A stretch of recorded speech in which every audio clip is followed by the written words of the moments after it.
everyone.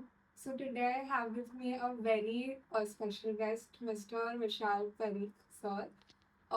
He has been managing a lot of musicians and artists, and he also is running a music school, Allegro School of Music here in New Satellite Surat. And most importantly, he's been in the music industry since the past 20 years almost. And he's been a guide and mentor to many. And it's a privilege to be talking to you today. Thank you. The very first question is, you have been music industry में बहुत सालों से, right? तो आपकी journey कहाँ से चालू हुई? Good question. So basically मैं अहमदाबाद में बीकॉम और चार्टर्ड अकाउंटेंसी पढ़ने गया था। वहाँ पे इवनिंग में है मुझे फ्री टाइम तो मैंने म्यूजिक सीखना शुरू किया। So I started learning mouth organ first. फिर वहाँ से कीबोर्ड, वायलिन, पियानो से अलग अलग इंस्ट्रूमेंट सीखना शुरू किया। तो मेरे पूरे मतलब फादर सो फादर सब म्यूजिक एजुकेट मतलब ओवरऑल एजुकेशन में सो नॉट म्यूजिक एजुकेशन में। सो वहाँ से मेरे को ऐसा लगा कि I can also be a teacher for music industry. तो मैंने वहाँ पे डिसाइड किया कि मेरे को म्यूजिक एज अ करियर जाना है, again as a education career initial. तो मैंने वहाँ पे लास्ट ईयर बीकॉम में ही प्राइवेट स्कूल में म्यूज़िक सिखाना शुरू कर दिया और उसके बाद जर्नी शुरू हुई। एंड माय फादर सेज कि आपको कुछ भी करना है but you need a thorough education. So then I went Vadodara for higher education in music. That is, I did BA in music, National in Performing Arts, UP. And then उसके बाद मैं UK का after semester में जहाँ पे मैंने music as a business, music as a career कितने area में आप डेवलप कर सकते हो वो पढ़ने के लिए वहाँ पे गए। That was like for me it's तो बोलते हैं ना कि लाइक एक लाइफ चेंजर था वो पूरा एजुकेशन, बिकॉज वहाँ से मेरे को मेरा आई ओपनिंग था कि कितने एरिया में डिफरेंट डिफरेंट एरिया में music as a career develop कर सकते हैं। So then I completed that and I started Allegro School of Music 1st August 2006 in Surat. I feel so privileged even you started this because it's where my musical journey started here at Telugu. So my series name is Music, Art or Business. Like that's the name of my series. So what do you think is more important, art or business, or what is the ratio? On the one liner मैं बताऊँ तो मैं हमेशा लोगों को बोलता हूँ इन Gujarati obviously, संबंध में धंधो नहीं न धंधा में संबंध नहीं। If you maintain the relationship, right, then don't do the business. And if you want to do the business, then don't think about the relationship. Like के कोई एक आर्टिस्ट है जो अपने परफॉर्मेंस फीस 6-8 हज़ार रुपये ले रहा है एक दिन के 2 घंटे के परफॉर्मेंस के। अभी उसके नियर और डियर के वहाँ पे वो शो है, वो बोल नहीं पा रहा है कि मेरे 6,000 रुपये होंगे, सामने वाले उसको पूछ नहीं रहा है कि आपकी क्या परफॉर्मेंस फीस है। और उसके बाद शो खत्म होने के बाद उसकी एक अंदर से उसको बोलना है कि भाई ये मेरी परफॉर्मेंस फीस है जो आपने नहीं दी है, राइट, वो बाकी है। और सामने वाला वो पूछ भी नहीं रहा है बिकॉज उसने तो उसको रिलेशनशिप में ले लिया। And that relationship is all about emotions, क्योंकि वो उसके रिलेशन में था तो वो एक इमोशंस रिलेशंस थे, तो उन्होंने उसने वो फीस मांगी भी नहीं और सामने वाले ने दी भी नहीं। बट इफ यू थिंक कि you want to be a professional in your performance, then ask them, inform them in prior कि मेरी ये परफॉर्मेंस फीस है। Don't try to be maintain the relationship. और सपोज आपको रिलेशनशिप मेंटेन करना है, then don't think of that money. Simple story. क्योंकि art के अंदर आर्ट की रिस्पेक्ट और value end of the day वो मनी से ही आएगा। हाँ, लोग आपको मतलब अप्रिशिएट करेंगे, अच्छी अच्छी बातें भी करेंगे, आपने बहुत अच्छा परफॉर्म किया, everything is perfect, but and of the day घर पैसे से ही चलता है। तो उसके लिए आपको बी प्रोफेशनल, आपको प्रोफेशनली इन्फॉर्म करना ही पड़ेगा।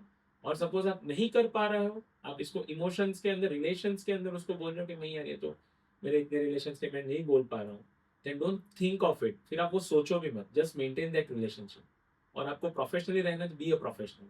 So that's my one liner, that सबंध में धंधो नहीं, धंधा में संबंध। तो इसमें मतलब नेटवर्किंग जैसे आप भी मानते हो, लाइक नेटवर्किंग 100%, बहुत इम्पोर्टेंट है। 100%।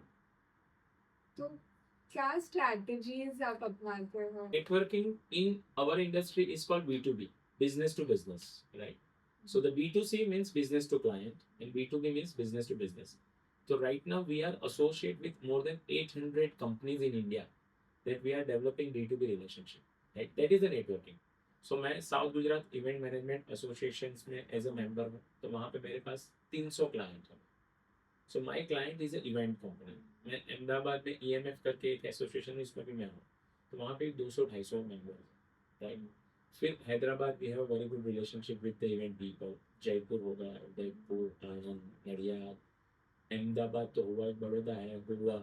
सो all where there are the like they are the giants in event company and they are our clients basically, right? So that way we develop the networking and always we maintain the relationship with them कि like जो company हमको एक x amount shows देते हैं, अभी उनके घर में या उनके रिलेशन में कोई शोज होता है, तो हम नेचुरली वो कम अमाउंट में करते हैं, because that's the way how we can develop the networking and relationship. और वो वाइस वर्सा के में, मतलब आज मेरे घर में भी कोई फंक्शन है, वो बंदा मेरे को संभाल लेगा, उसके घर में कोई फंक्शन है तो वो. But to maintain that relationship, small small things is very important in this business. और ये B2B और B2C का जो नेटवर्क है ना, वो एक अलग वे होता है. और हमारा मेजर वर्क B2B है. हम ज़्यादातर इवेंट वाले से ही काम करते हैं, क्योंकि वो मेंटल पीस रहता है. ना ही हमको मीटिंग करने जाना है, ना ही पेमेंट कलेक्शंस का कॉल करना है. हमको बहुत इजी रहता है. हमको जो टैक्स चाहिए, टैक राइडर जो चाहिए, वो ऑन स्पॉट मिलता है, because event people knows our requirement, stage size होगा, तो वो सब नेटवर्किंग थ्रू रिलेशनशिप डेवलप होते हैं, और रिलेशनशिप थ्रू आपका काम बहुत ही ईजी हो जाता है. तो इट्स वेरी इंपॉर्टेंट. ये मैं मानती हूँ कि टेक्निकल स्किल्स तो इम्पोर्टेंट है, बट जैसे पेशेंस और कंपैरिजन से ज़्यादा इंस्पिरेशन लेना दूसरों से, वो सारी क्वालिटीज, एथिक्स, वो सब भी एक म्यूजिशियन में बहुत मायने रखती है. Very important. एथिक्स तो मतलब ऐसा है ना कि आज कोई इवेंट कंपनी या कोई आर्टिस्ट आपको कोई पर्टिकुलर डेट पूछ रहा है, राइट, तो वो वहाँ पे आपको अप्रोच कर रहे हैं, वो क्लाइंट से XYZ जगह, ठीक है. अभी वो क्लाइंट से आपको डायरेक्ट अप्रोच किया, तो आप सोचोगे कि यार क्लाइंट ने मेरे को अप्रोच किया है तो मैं डायरेक्ट शो दे लूँ, जबकि आपको पता है कि ये किसी दूसरे की मेहनत है, ठीक है, जो आपको वहाँ पे उन्होंने प्रेजेंट किया है, ठीक है. आप वहाँ पे पहुँचे हो because XYZ have approach you. That family doesn't know who you are, ठीक है. तो इज योर रिस्पॉन्सिबिलिटी कि you maintain that relationship, you maintain that ethics. कल का ही एक किस्सा बताऊं. एक आर्टिस्ट के लिए मेरे पे मैसेज आया कि भाई ये आर्टिस्ट बनी, परकशन इज आर्टिस्ट नेम, तो मुंबई ये तारीख को परफॉर्म करना है. मैंने उनको प्राइसिंग्स भेज दी. उन्होंने बोला what is your B2B price. तो B2B is a bulk dealing price होता है, जैसे एक साथ में आपने 50 शो लिए, 100 शो लिए, 10 शो लिए, 5 शो लिए. तो मैंने बोला कि आपकी जो इवेंट कंपनी है उनका इंस्टाग्राम पेज मेरे को भेजो, ठीक है, देन आई लेट यू. फिर मैंने वो भाई साहब का देखा पेज, तो he is a big industrialist, कोई एक्स कंपनी के वो मैनेजिंग डायरेक्टर भी थे, but not of the event company. और उनका भी एथिकली आंसर आ गया कि भाई I am not from the event company और I don't have event company page. तो मैंने sir you understand the business ethics, so I can't give you the B2B price, right. तो वो, और वो तो डे टू डे हमारे में होता है, ठीक है. सो क्लाइंट ऑलवेज वांट्स कि भाई मेरा पैसा, 2 पैसा बच जाए, ठीक है. बट आज कोई इवेंट कंपनी आपके लिए काम कर रहा है, वो अप्रोच कर रहा है, और ऐसा नहीं है कि वो उसमें से पैसा कमा रहा है. वो उसकी on the day of show वो मेंटली रिलैक्स लेता है, क्योंकि उसने एक अच्छी कंपनी को काम दिया है, एक अच्छे आर्टिस्ट को सौंपा है, जिससे कि वो उसकी मेंटल पीस वहां पे मेंटेन रहे. क्योंकि स्टेज के ऊपर बहुत सारी चीज की रिक्वायरमेंट होती है, ऑफ स्टेज ऑन स्टेज बहुत लोड रहता है, ठीक है, काम बहुत रहता है, sound check, instrument setup, so many things. तो जब एक नॉन कंपनी दूसरी कंपनी से काम करती है, नॉन कंपनी एक दूसरे से काम करती है, तो आपको एक मेंटल पीस रहता है काम करने का, ठीक है. वो लोग जो मेहनत करते हैं उसके सामने उनको उतना पैसा नहीं होता है आर्टिस्ट के अंदर, ठीक है, because their forte is decor. But decor के साथ आर्टिस्ट, टेक्निकल सब एक दूसरे से जुड़ा हुआ होता है. So then that's why they are doing it, ठीक है. तो वो एथिकली एक आर्टिस्ट मैनेजर को, एक आर्टिस्ट मैनेजमेंट कंपनी को समझना पड़ता है कि आप डायरेक्ट क्लाइंट से काम करते हो, फाइन, बट जब कोई कंपनी आपको अप्रोच करता है ठीक है, तो वो फिर वो कंपनी की रिस्पेक्ट रखने की हमारी responsibility. So that ethics, business ethics, और वो हर एक जगह पे बहुत इंपॉर्टेंट। विदाउट एथिक्स आपका कोई काम लंबा नहीं चलेगा। Ethics is very important, very very important. Without ethics no one can survive. Yeah, completely agree to you. आप म्यूजिक में मैनेजिंग का एक रोल है, स्कूल है, तो आप इतने सारे बिजनेसेस संभालते हो, तो how do you manage so many businesses? It's very easy. Trust. Always आपके जो पार्टनर हैं उस पर आपको ट्रस्ट रखना पड़ता है। So Allegro school of music now taken care of by Shweta, who is my elder sister.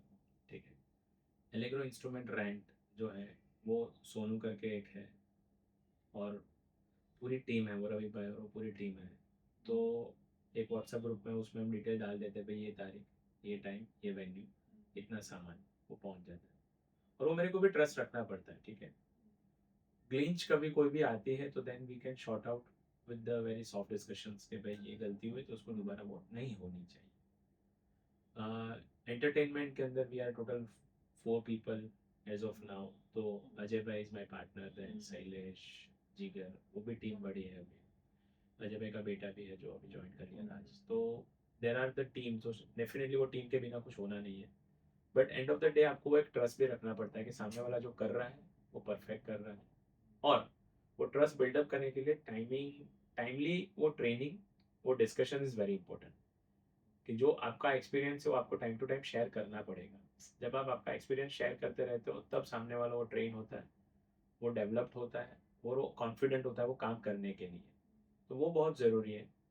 और एंटायर बिजनेस में मैं इतना समझा और सीखा कि कभी आपको कुछ किसी को भी गाइड करना हो या डिस्कस करना हो ना, always discuss on the alone, 1-to-1, not on a group.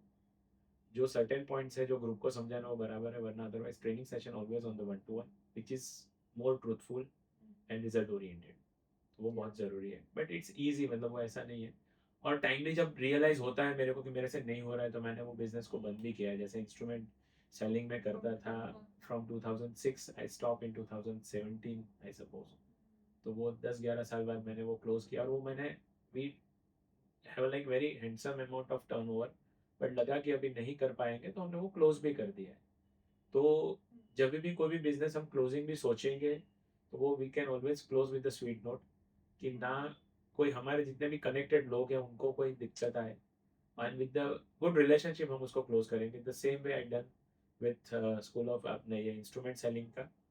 Future में मे बी हम इवेंट भी क्लोज करेंगे तो उसको स्वीट नोट पे ही करेंगे जहाँ पे भी, और नेक्स्ट जनरेशन उसको कैरी फॉरवर्ड कर रही है तो definitely they can take care forward.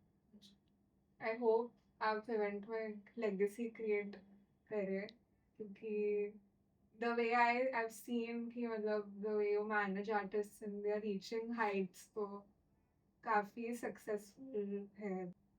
Artists का मनी के साथ कभी कभी थोड़ा रिलेशनशिप थोड़ा इतना स्ट्रांग नहीं होता, कि काफी आर्टिस्ट्स आर्ट जैसे म्यूजिक को बहुत प्रायोरिटी दे देते हैं, तो कभी कभी financially they you know are not able to manage. So what is your perspective on this? Very important questions, because artist again जो बोला ना इमोशंस, तो वो ऑलवेज इमोशनल लाइफ जीता है वो अपने आप को। They like appreciations, they want to always be on stage. ठीक है, तो वो केस में फाइनेंशियल मैनेजमेंट कहीं ना कहीं मेजर लैकिंग है आर्ट फील्ड। आपने जो भी, वो एक होता है ना म्यूचुअल फंड सही है, ठीक है, तो वैसे ही वॉरेन बफेट का एक मैंने स्लोगन पढ़ा था कि जब आप सो रहे हो तब भी आपका पैसा तो कमाता होना चाहिए, मतलब your amount should be goes on the increase side. तो वो होता है फाइनेंशियल मैनेजमेंट, राइट, कि आप अपने पैसे को जितना कमाते हो, जैसे कि आपने एक परफॉर्मेंस फीस में से 10,000 रुपये कमाए, तो 1,000 रुपये आपने अपनी एक डेवलपमेंट कॉस्ट रखा। जैसे कि आपको इंडिपेंडेंट एल्बम बनाना हो या कोई भी मार्केटिंग, इंस्टाग्राम मार्केटिंग करना हो, कि एक अमाउंट आपने साइड पे रखा। एक अमाउंट आपने खुद के इन्वेस्टमेंट के लिए, डेवलपमेंट ऑफ इन्वेस्टमेंट, लाइक आप सिंगर हो तो आपने अच्छा माइक परचेज किया, आप इंस्ट्रूमेंटलिस्ट हो आपने इंस्ट्रूमेंट अपग्रेड किया, तो उसके लिए एक बफर अमाउंट रख, ठीक है, एक buffer amount for your own future. So people say retirement plan. So let's say that one amount of this. So out of 10,000, you have saved thousand different rupees at the different places, and the 5,000 rupees for your own entertainment. Your जेब खर्ची समझो, घर खर्ची समझो, जो भी समझो, right? तो आप सपोज वो मैनेज कर रहे हो क्योंकि आप इन ईयर 100 शो कर रहे हो, 100 शोज करते हो, ठीक है? तो वो 1,000 रुपीज आपको इंस्ट्रूमेंट डेवलपमेंट के लिए लाख रुपए हो गए। तो तब जाके आपको वो प्लानिंग नहीं करना पड़ेगा कि यार मेरे को इंस्ट्रूमेंट अपग्रेड करना है बट पैसा नहीं है। IPhone 17 18 fine, but not necessary वो जरूरी भी है। There are other options available in 30,000 40,000 50,000, but आप 2 लाख रुपए 1.5 लाख रुपए पैसा कहीं पे खर्चा कर रहे हो जो इन्वेस्टमेंट रिटर्न जीरो है, ठीक है? और जब आपको जेन्युइनली अपने डेवलपमेंट के लिए पैसा इन्वेस्ट करना है तब आपके पास पैसा नहीं। तो आई एम नॉट डिनाइंग कि हाँ आपका शौक है वो पूरा करना अच्छी बात है, but at the same time उसको मैनेज करना भी बहुत जरूरी है, तभी जाके अच्छा एक आपका फाइनेंस मैनेजमेंट कर पाओगे, ठीक है? तो it's very important, financial management is very important. I always guide to the my people, those who are we are the in Allegro family.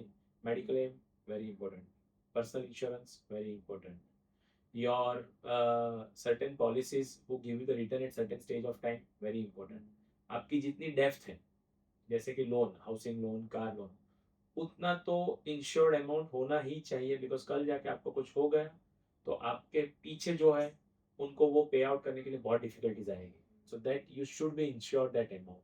तो वो बहुत इंपॉर्टेंट है, बहुत ही important, completely agree.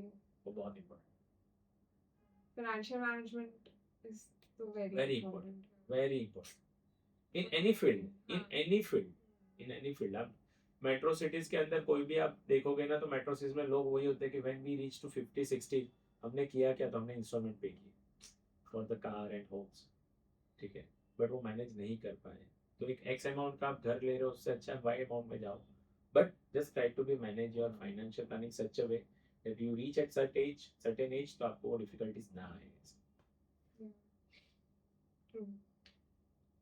Another question कि एक लर्निंग जो आप emerging artists को देना चाहेंगे कि अभी इतने सारे अभी की जनरेशन में नए नए म्यूजिशियंस आ रहे हैं, अभी बहुत बढ़ रहा है पहले से, तो आपके पर्सनल कुछ एक बहुत इम्पोर्टेंट जो आप बहुत मानते हैं वो लर्निंग को वो आप देना चाहेंगे? जो सपोज सिंगर है, आपको जो भी जॉनर ऑफ म्यूजिक में आगे बढ़ना हो, सपोज आपको बॉलीवुड नाइट्स में आगे बढ़ना है या सूफी में बढ़ना हो या गुजराती फोक या XYZ genre of music, try to see that live performances of your inspired artist number of time. जैसे कि आपको संगीत संध्या के अंदर फंक्शन में आगे बढ़ना है तो we are in Surat, but Surat का कोई XYZ बैंड है या आर्टिस्ट है, उसकी संगीत संध्या को लाइव देखिए, और वो 2 घंटा ऐसा मत सोचे कि हाँ ये तो मेरे को आ रहा है, ये तो आ रहा है, नहीं, आप वहाँ पे सीखने गए हैं, सो जस्ट नोट डाउन कि आप आज क्या सीखे और आपको क्या इम्प्रूव करना है। देन बॉम्बे से बहुत सारे आर्टिस्ट है जो यहाँ पे सूरत में म्यूजिकल नाइट्स के लिए आते हैं, तो just see their performances, understand their appearance, audience communications, stage aesthetic, face expressions, right? वो सब आपको सीखना है। If you are a keyboardist, just go and see that keyboardist how he is playing, right? जब तक आप 10 15 25 50 शो, 2 2.5 घंटे का जो भी शो है, 3 घंटे का, वो आप लाइव नहीं देखते हैं तब तक आपको आपके अंदर इम्प्रूव क्या करना है वो नहीं समझ में आएगा। तो वो पेशेंस डेवलप करनी पड़ेगी, बिकॉज मैंने देखा है कि इमर्जिंग आर्टिस्ट जब भी जाता है ना तो वो ऐसे देखता है कि हाँ यार ये तो मैं करता हूँ, ये तो मैं अच्छा ही कर लेता हूँ, तो आप कंपेयर करने जा रहे हैं वहाँ पे। माई सजेशन कि आप सीखने जाइए, आप देख के समझिए कि मेरे को क्या सीखना है और समझना है, और वो नोट्स को पॉइंट डाउन कीजिए और वो नोट्स के ऊपर अपनी खुद के एफर्ट डालिए कि हाँ ये मेरे को इम्प्रूव करना है और मैंने किया। नेक्स्ट शोज देखिए, सेकंड थर्ड शोज, तो वो क्योंकि artist expressions, stage expressions very important, audience interactions very important, सो मेनी थिंग्स, तो वो समझना बहुत ज़रूरी है, तो वो आपको सीखना है, ठीक है? फैमिली रिलेशनशिप में आप कैसे कम्युनिकेट करते हो स्टेज से, जैसे कि ब्राइड है, ग्रूम है या उनके पेरेंट्स, इन लॉज, तो उनके साथ आप कैसे कम्युनिकेट करते हो, तो you just see the other senior artist how they are performing on the stage, और उसमें से आपको जो सीखना है वो नोट डाउन कीजिए, and then you can create your own 2 and 3 hour performance. तो वो आप प्रैक्टिस से डेवलप कीजिए, definitely will get success. But वो पेशेंस आपको लाना पड़ेगा, वो आपको शोज देखने जाना पड़ेगा। हाँ, कभी कभार कोई आर्टिस्ट पूछता है कि हमको तो पता ही नहीं है वो आर्टिस्ट कौन परफॉर्म कर रहा है, कहाँ पे कर रहा है, वो भी होता है, राइट। तो जो आप सिटी में हो उनके साउंड वाले से अच्छे रिलेशनशिप बिल्डअप कीजिए। तो साउंड वाला ही आपको बताया कि आज ये आर्टिस्ट यहाँ पे परफॉर्म कर रहा है, आप साउंड कंसोल पे जाइए, बैठिए और देखिए उसको, ठीक है। वहां पे आप सीखने जा रहे हैं तो सीखने की एक इच्छा से, चाह से ही आप जाइए और सीखिए वहां पे। बट वो आपके अंदर वो पेशेंस होनी बहुत जरूरी है, जो मैं देखता हूँ कि आज बहुत लैकिंग होती है इमर्जिंग आर्टिस्ट। और आपको इंडिपेंडेंट आर्टिस्ट डेवलप होना है तो इंडिपेंडेंट आर्टिस्ट के लिए you have to invest the money on your independent songs. और अभी का जमाना ऐसा नहीं है कि सिर्फ कंटेंट पे ही वो वर्क हो रहा है, lyrics is content, right. It works on any way, मतलब उसका कोई लॉजिक नहीं है। सब ऑडियो से भी अप्रिशिएट करते हैं, विजुअलाइज से भी अप्रिशिएट करते हैं। तो मतलब ऑडियो और विजुअल दोनों बहुत इंपॉर्टेंट हो गए हैं आज। कोई अच्छा वीडियो देखते हैं और उसके अंदर ऑडियो भी बहुत अच्छा है तो लोग उसको बहुत अप्रिशिएट करते हैं। तो अभी का टाइम काफ़ी चेंज हो गया है, ठीक है। सिर्फ एक डायरेक्शन से वो नहीं है, there are multiple ways that people appreciate content, definitely important, but at the same time many things, मतलब बैकग्राउंड म्यूजिक, आपका जो सिंगिंग क्वालिटी है, वीडियोग्राफी जो किया हुआ है, बहुत सारी चीज़ मैटर करती है उसके। So you have to invest the money, you have to understand, you have to learn from the different artists. तो वो बहुत important है। यस, बट अगर म्यूजिक इंडस्ट्री ओवरऑल में आपको कुछ चेंज लाना हो, जो कुछ सही नहीं चल रहा, कि आप कुछ चेंज ला सको, इम्पैक्ट लाने के लिए, Honestly, honestly, the generation who is coming up, they are coming with so many new ideas. और एक्सेप्टेंस अभी काफी अच्छा, मतलब इधर पॉजिटिव साइड वो हो रहा है, तो चेंज तो ऑटोमेटिकली वो आ ही रहा है। टेक्नोलॉजी वे से चेंज आ रहा है। अभी रिसेंटली एआई आने से जो रिकॉर्डिस्ट है उनको लगता है कि भाई क्या होगा, ठीक है, क्योंकि अभी तो लिरिक्स भी एआई से बन गए, सिंगर भी एआई पे आ गए और म्यूजिक भी एआई पे हो गए, ठीक है। तो ये बड़ा चेंज है, यस। बट क्या इससे जो ओरिजिनल्स गाने वाले सिंगर्स हैं, जो ओरिजिनल राइटर्स हैं, उनको इम्पैक्ट हो रहा है? नहीं। आपको आपके काम पे कॉन्फिडेंस होना चाहिए, ठीक है। चेंज तो टाइम टू टाइम आ ही रहा है। टेक्निकली काफी सारे चेंजेस आ गए हैं, लिरिकली जो ट्रेडिशनल वे से पहले परफॉर्म हो रहा था और अभी हो रहा है उसमें ड्रास्टिक चेंज है। The instruments like sitar, violin, the acoustic instruments, ठीक है, तो लोगों को उसने थोड़ा सा टेक्नो वाइज चेंज किया है। But at the same time there are so many new songs तो उसमें वो ट्रेडिशंस मेंटेन है, ठीक है। तो म्यूजिक इंडस्ट्री ये हुआ एक सॉन्ग्स जो बनता है उसके बारे में, ठीक है। But that is artist management, और उसके अंदर भी काफी सारे चेंजेस आ गए बिकॉज लॉ अभी बहुत हेल्पफुल हो रहा है। उसका नॉलेज आर्टिस्ट को काफी अच्छा हो रहा है, कॉपीराइट्स, वो सब लीगल जो एस्पेक्ट्स है, वो तो टाइम टू टाइम आर्टिस्ट भी अपने आप को अपग्रेड कर रहे हैं, जो पहले नहीं था, ठीक है। तो जहां जहां पे कोई भी डिमांड आती है, कोई भी क्वेश्चंस आता है, ठीक है, तो उसके आंसर्स टाइमली टाइम आ ही रहे हैं, चेंजेस आ ही रहे हैं, चेंजेस हो ही रहा है, ठीक है। तो precisely I don't think so कि देयर आर मेजर थिंग्स और anything that require to change, but yes, time to time change हो रहा है, तो आपको अपने आप को अपग्रेड करना पड़ेगा, आपको नॉलेज गेन करना पड़ेगा, आपको टाइम के साथ चलना पड़ेगा, ठीक है। तभी जाके आप अपने आप को एक अच्छे से ग्रो कर पाओगे, ठीक है। आपको आर्टिस्ट को डिस्कशंस करने के अंदर भी आपके माइंडसेट और आर्टिस्ट के माइंडसेट को समझ के उसके ऊपर काम करना पड़ेगा, ठीक है। Thank you so much, everyone, for listening. Thanks to you. Pleasure. My main intention is just this: people like you who have been who have so much knowledge music के बारे में, music business के बारे में, तो why not लोगों तक पहुंचे, जिन लोगों को इंटरेस्ट है। 100%, बट ये एक लर्निंग एक्सपीरियंस ही है ऑनेस्टली। कोई भी फील्ड में आप जाओगे तो आप जितना काम करोगे उतना आप सीखते जाओगे, and life is all about experience.